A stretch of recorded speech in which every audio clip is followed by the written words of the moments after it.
Welcome again to our discussion on neocolonialism and dependence in Africa and other third world countries. With my group members, we'll be looking at the countries and other regions of the world where this topic is relevant. First of all, let's look at neocolonialism, which refers to the continued economic and political and cultural dominance of former colonial powers over previously colonized nations, particularly in Africa and other third world countries.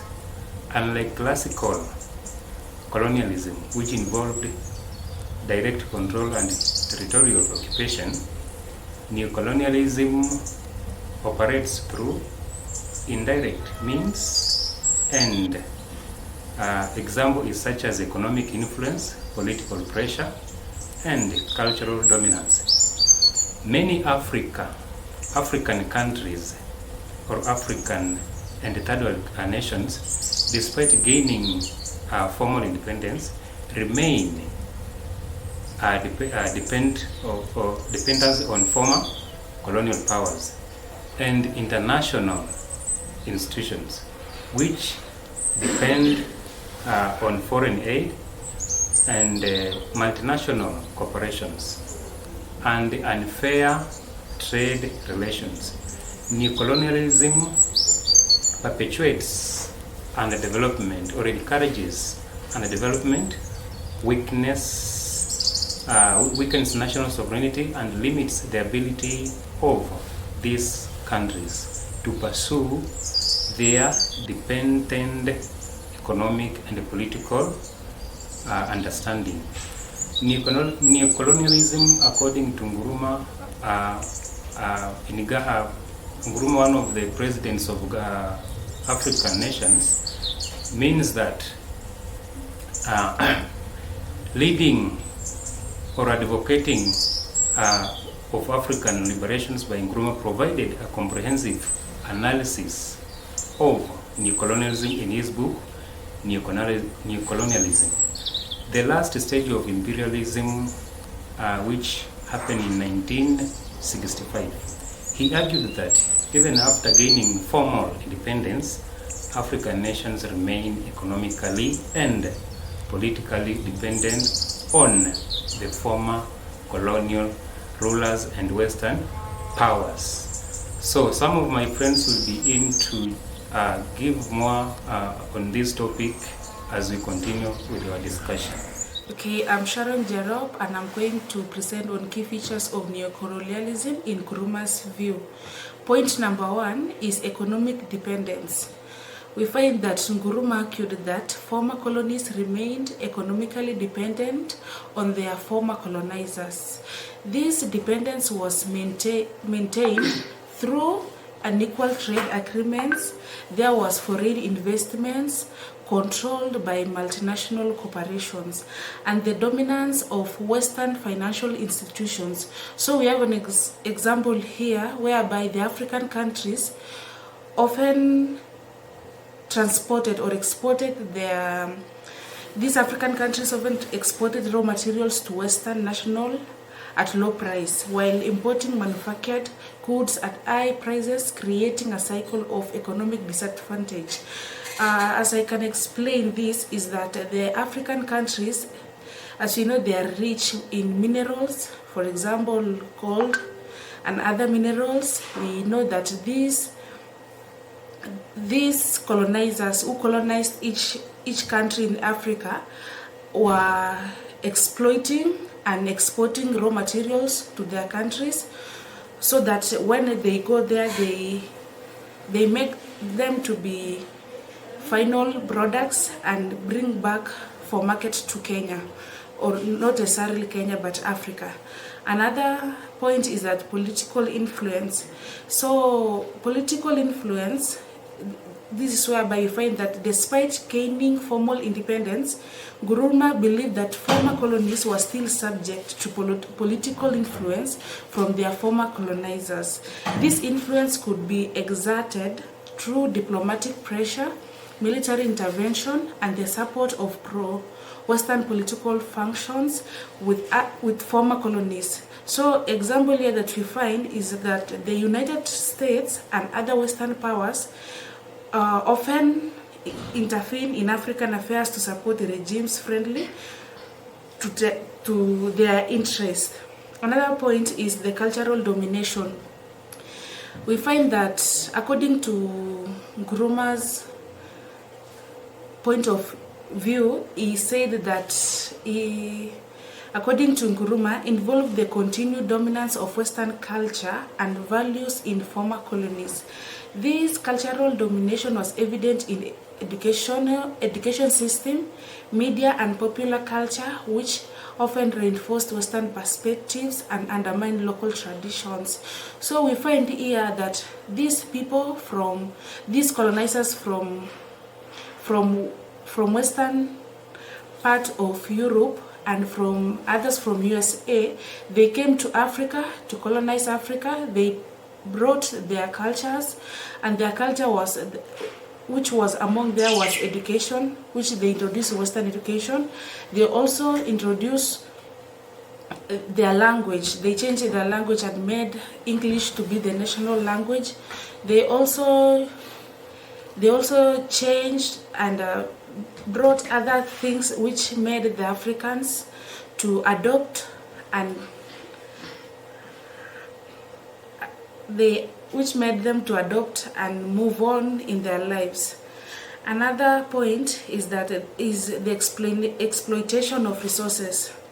So in the view of Nkrumah, he argued that former colonies continued to be exploited for their natural resources. So they were still exploiting resources even though they had gained their own independence in their countries. So they still came back for the resources, and they were extracting them at the low cost and often shipped them to Western nations for processing and sale, with little benefit to the producing countries.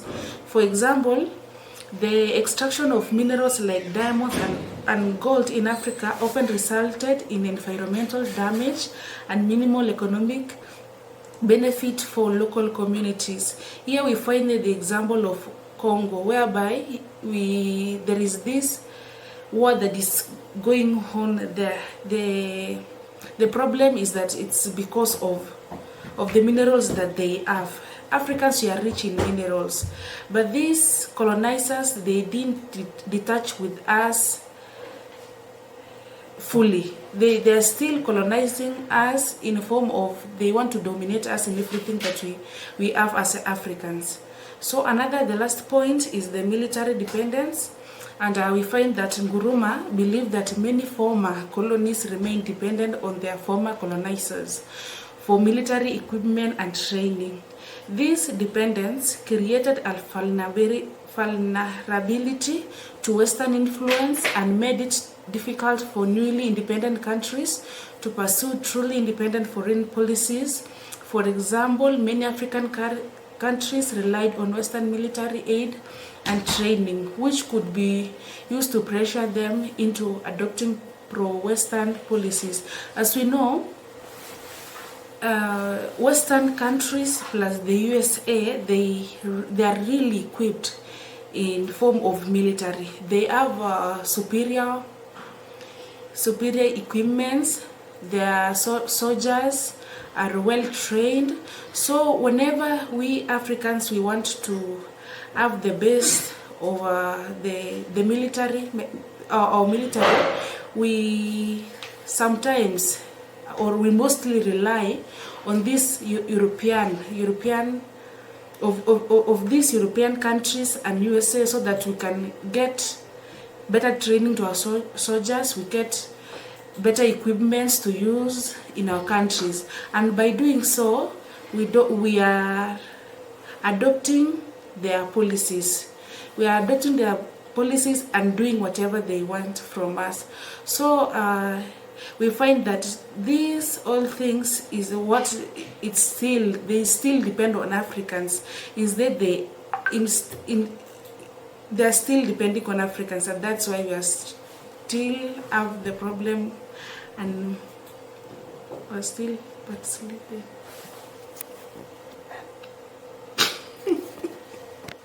Okay, in continuation with our presentation, I'm going to take you through Nguruma's solution to new colonialism.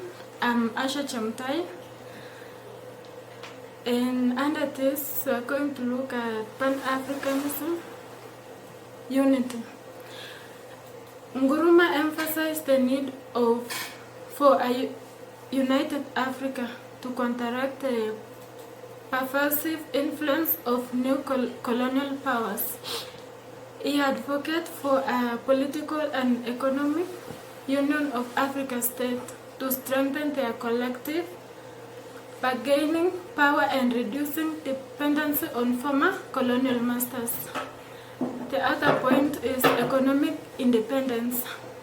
Nguruma advocated for economic self-sufficiency to the establishment of strong, independent African economy. This includes the nationalization of key industries and the creation of religion development projects. The other point is cultural liberation. Under this, Nguruma called for decolonization of African minds, challenging the influence of foreign culture, values, and ideologies. He urged Africans to reclaim their history, culture, and identity for colonial distortion and to promote Pan-African culture that emphasizes solidarity and unity. The other point is political mobilization and resistance. Nguruma highlighted the importance of mass political mobilization to resist neo-colonialism force. He believed that the masses through organization and awareness can challenge the grip of neo-colonialism on their government. He also stressed the need for African leaders to be genuinely committed to independence and resist the temptation of foreign influence. The other point is internal economic cooperation. Nguruma advocates for establishment of new economic system that break away from the capitalist structure imposed by imperial powers. He suggests that African nations should form trade and economic alliance with other countries in the global south rather than relying on exploitative relationship with Western nations. Okay, the other part is relevance of Nguruma ideas. The first point is neocolonialism and economic exploitation. Under this, Nguruma urged that even after formal independence, many African countries remain economically dependent on former colonial powers and global capitalist institutions. This exploitation continues through multinational cooperation, international aid, and debt dynamics still visible in many developing countries today. The second point is political independence without economic control. He emphasized that political independence without economic control is insufficient. Many countries in Africa and the global south still face this dynamic where they can vote in election but remain dependent on foreign economic system, corporations, and institutions for their survival. The other point is role of multinational corporations.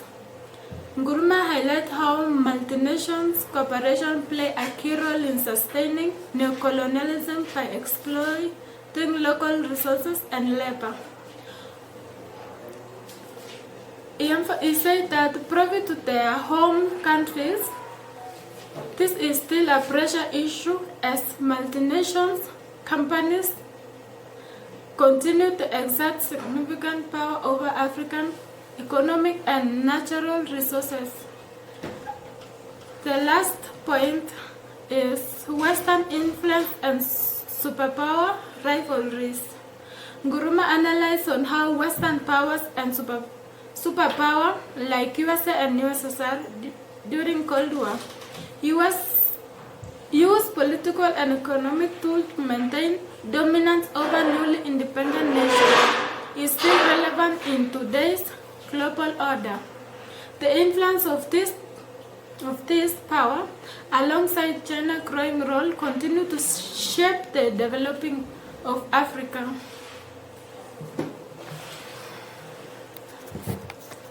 I welcome the next presenter. I'm Elvin Chepwesh, and I'm going to take you through the consequences of neocolonialism and the strategies of overcoming the negative effects of neocolonialism. Now, neocolonialism is a term coined by Kwame Nkrumah, who is the first president of Ghana, to describe the economic and political control that developed countries exert over developing countries, particularly in Africa. In his book, Neocolonialism, The Last Stage of Imperialism, Nkrumah argues that neocolonialism is a more subtle and insidious form of control than traditional colonialism, as it operates through economic and political means rather than direct military or political occupation.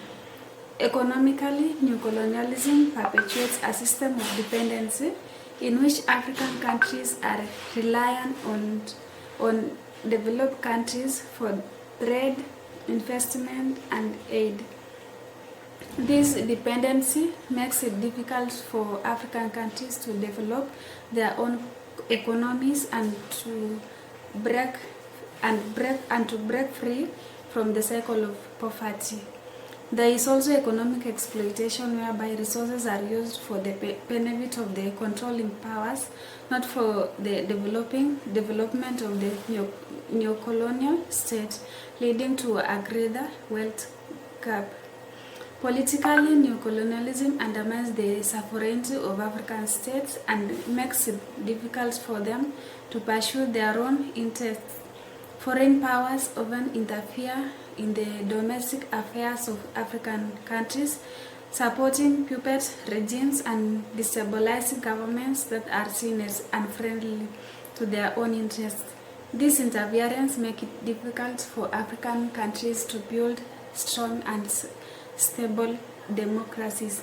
In addition to these economic and political consequences, neocolonialism also has a profound impact on African culture and society. The dominance of Western cultures and values can lead to the erosion of traditional African cultures and ways of life. This can have a devastating impact on African identity and self-esteem. Now, despite the challenges posed by neocolonialism, there are a number of strategies that African countries can adopt to overcome its negative consequences. One important strategy is to promote economic diversification and reduce reliance on primary commodity exports. This can be achieved through investment in manufacturing and value-added industries.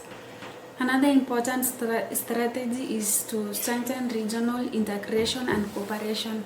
This can help African countries to build stronger economies and to increase their bargaining power in the global economy. Africans also can promote ideological clarity by recognizing and combating the subtle ways in which neocolonialism operates. There is also building alliances through strengthening ties with other developing countries and progressive movements. There is also promoting Pan-Africanism. This includes uniting African states to resist neocolonialism and build a stronger, more independent continent. Finally, it is important for African countries to promote good governance and democracy. This can help to ensure that governments are accountable for their citizens and their foreign powers do not interfere in domestic affairs. By adopting these strategies, African countries can overcome negative consequences of neocolonialism and build a more prosperous and independent future. Thank you. Hello, I'm called Tobias Wenje, and I'm going to take you through the economic dependence and control in Africa and many other developing countries. So some of the issues that has rooted in historical, political, and economical factors. These factors have led to long-standing inequalities and structures that continue to affect the development of these regions today. And some of the factors are, first one is the colonial legacy. Under colonial legacy, we have two factors, that is historical exploitation and lack of industrialization. Now let's give a focus to historical exploitation. Now, during the colonial era, many African nations and countries in the global south were subjected to resources extraction economies. Colonizers often established economies that were dependent on exporting raw materials to the colonial powers, leaving these countries with limited capacity to develop diversified, self-sustaining economies. Under lack of industrialization, let's look at the colonial powers often resisted the development of local industries that could compete with their own, ensuring that these countries would remain dependent on the export of raw materials. As a result, the development of manufacturing sectors were hindered, and many African economies remain dependent on agricultural exports or raw materials, which are vulnerable to global market fluctuations. Now, the second factor was debt dependency. Now, there was external debt. Many African nations and countries in global south are heavily indebted, often to the international financial institutions like the International Monetary Fund, that is the IMF, and the World Bank. These institutions have imposed structural adjustment programs, that is CAPS, in the past, which demanded austerity measures, privatization of state-owned enterprises, and degradation of the economy, which in many cases worsened poverty, unemployment, and as well inequality. Now let's get to the third point, that is the global trade and market control. And under the global trade and market control, we have price volatility. Now, what do we mean by price volatility? Countries that depend heavily on a few primary exports, such as oil, cocoa, or minerals, are vulnerable to fluctuations in global commodity prices. When prices fall, these nations can experience severe economic crisis, further entrenching their dependency. Now, and the fourth point is foreign directive investment, that is FDI, and exploitation. Under FDI, we have resources extractions and multinationals. Many African nations attract foreign direct investments in sectors like mining, oil, and agriculture. However, multinational cooperatives often extract vast resources with minimal reinvestments in the local economy. These companies often exploit the local workforce, pay low wages, and engage in practices that harm the environment.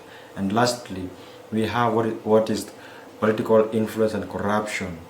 And under political influence and corruption, we have two factors, that is political instability and corruption. Now, under political instability, economic dependence often comes hand in hand with political instability.